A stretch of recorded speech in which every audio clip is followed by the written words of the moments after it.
દેશમાં હાલ ખેડૂતો અને કામદારો પોતાના હક અને અધિકાર માટે કેન્દ્ર સરકાર સમક્ષ આંદોલનનો માર્ગે જઈ રહ્યા છે। ઘણા સમયથી ખેડૂતો અને કામદારો મજૂરોની પડતર માંગ સરકારે વાયદા કરીને પણ પૂરી કરી નથી। આ ખેતી પ્રધાન દેશમાં ઘણા ખેડૂતો તેમજ મજૂરોની રોજગારી ફક્ત ખેતી ઉપર હોય છે। હાલના સમયમાં ખેડૂતો અનેક સમસ્યાઓથી ઘેરાયેલા છે, જેમાં અતિવૃષ્ટિ, વાવાઝોડા, કમોસમી વરસાદ તેમજ કુદરતી આફતોથી ખેડૂતોને ખૂબ મોટી નુકસાની વેઠવાનો વારો આવે છે। ઉપરાંત ખેત પેદાશો ઉત્પન્ન કરવા માટે ખાતર, બિયારણ, જંતુનાશક દવાઓ, ડીઝલ તેમજ ખેતી માટે ઉપયોગમાં આવતા ઓજારો, આ તમામ વસ્તુઓમાં જે ભાવ લગાતાર વધી રહ્યા છે, તેથી ખેડૂતો ખૂબ સંકટમાં આવી રહ્યા છે।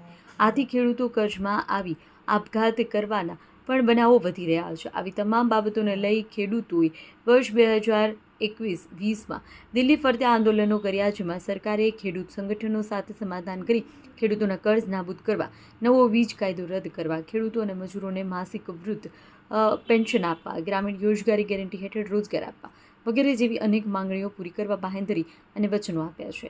તે મુદ્દાઓ પર હાલ સુધી કોઈ કાર્યવાહી કરવામાં આવી નથી। ત્યારે ખેડૂતો અને કામદારોએ ગુજરાત કિસાન સભા સાથે મળી દિલ્હીના આંદોલનની 5મી વર્ષગાંઠના દિવસે ઉપલેટાના ભાવલા ચોક ખાતે સૂત્રોચ્ચાર અને દેખાવો યોજી ખેડૂતોના અને કામદારોના પ્રશ્ન પડતર મુદ્દે હલ કરવાની સરકાર સમક્ષ રજૂઆતો કરવામાં આવી છે। અહેવાલ વિપુલ ધામેચા, લોકાર્પણ। મારું નામ ડાયાભાઈ ગજેરા, ગુજરાત કિસાન સભાનો પ્રમુખ છું। આજ રોજ 26 નવેમ્બરે દિલ્હીના ઐતિહાસિક આંદોલનના 5મી વર્ષગાંઠ ઉજવવા સંયુક્ત કિસાન મોરચાએ દેશભરની અંદર આહવાન કર્યું છે। આ આહવાન મુજબ રાજકોટ જિલ્લા સમિતિએ ઉપલેટામાં કાર્યક્રમ કર્યો છે। જે સમયે આંદોલન ચાલતું હતું તે સમયે જે કૃષિ કાયદા પાછા ખેંચ્યા, ત્યારે એની સાથે થયેલી માંગો, ખેડૂતોને ટેકાના ભાવનો ગેરંટી કાયદો આપો, ખેડૂતોના તમામ કરજા નાબૂદ કરો, ખેડૂતોને પાક વીમા યોજના આપો અને ખેડૂત ખેત મજદૂરને વૃદ્ધ પેન્શન આપો, આવી માગણીઓ પણ ત્યારે અમે રજૂ કરી હતી। એ માગણીઓ અંગે સરકારે આશ્વાસન આપ્યું હતું, પરંતુ એ આશ્વાસન અંગે આજ દિવસ સુધી સરકારે કોઈ કાર્યવાહી કરી નથી। તેનો પરિણામે સંયુક્ત કિસાન મોરચાએ આ ખેડૂત આંદોલન છે એ આંદોલનને કન્ટિન્યુ સતત ચાલુ રાખવા માટેનો નિર્ણય કર્યો છે અને એના ભાગરૂપ જે માગણીઓ છે એ અંગે સંયુક્ત કિસાન મોરચા આંદોલન કરશે। આજે અમે દેખાવ કાર્યક્રમ કર્યો।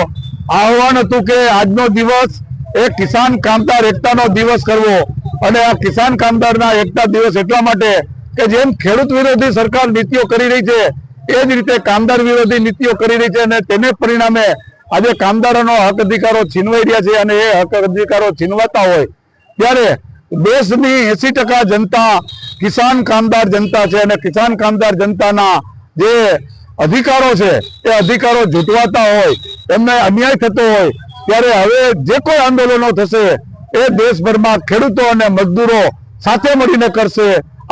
આજના દિવસે કિસાન મજદૂર એકતા રૂપે અમે આ કાર્યક્રમ કરેલ છે।